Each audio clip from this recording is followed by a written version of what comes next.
we can capitalize on that and provide a different resource for not only Alice, Texas, but for some of the region in South Texas as well.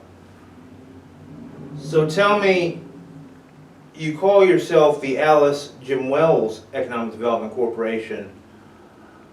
What is the picture looking like for Jim Wells County? How are they doing? Jim Wells County is holding their own. We're not in a position right now where we're saying that we have industry and companies moving in here, because that's not where we're at, and I'll be quite honest with everybody. We have areas that are south of Alice, which includes Fremont. That's a town probably of about 4,000 or 5,000. Towards the west of us, we have a smaller city called San Diego. San Diego is probably about 4,000 or 5,000. There's employees and people that are able to work and contribute towards that economic upturn that we're looking for. So they're more or less the workers, that's where they live. I would say that a lot of them live in those areas as well. Alice, Orange Grove is also part of Jim Wells County.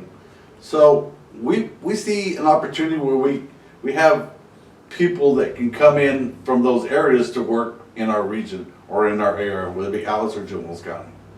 Now, what about being a ready workforce? I know that part of an EDC's job is educating and making a ready workforce. Mm-hmm. What's the situation look like for that? Well, there's a lot of talk about us setting up a regional training center. What we're seeing in Corpus Christi and other areas, not only in the South Texas region, but in other areas, we're seeing that a lot of kids that are in high school, that are coming out of school, want to develop that particular skill set. There's some kids that might not be or want to participate in a four-year college plan. We want to be able to give them resources, and not only the youngsters in our community, but some of the adults, to transition their training skills to fit that particular skill set.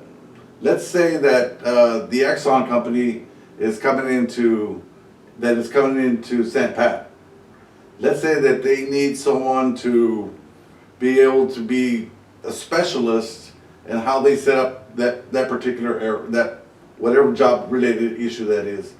We feel that if we develop our training center and that we can partner up with the Exxons or with the Cheniers or whoever it might be, we believe that we can train that employee to be able to say, I got the skills I need, I can go apply for that job, and I can still live in Alice because the community distance isn't that far.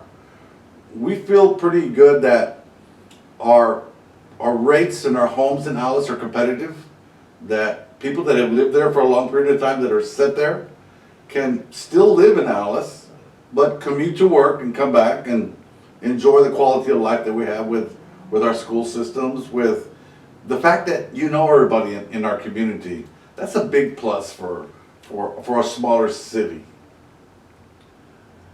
And knowing everybody and not leaving home, that's something that unfortunately a lot of younger workers, millennials, grapple with. That's correct, yes. They feel as though they have to leave home in order to get those big wages. That's correct. That's correct. When we discuss the issues with millennials, it's funny that you bring that up, because that's an issue. We want to address and find out what is it that they're thinking and what is it that we need to do for them to stay there. So that's part of our strategic plan of getting information, getting data, finding out what it is and why it is that people leave, why people stay. So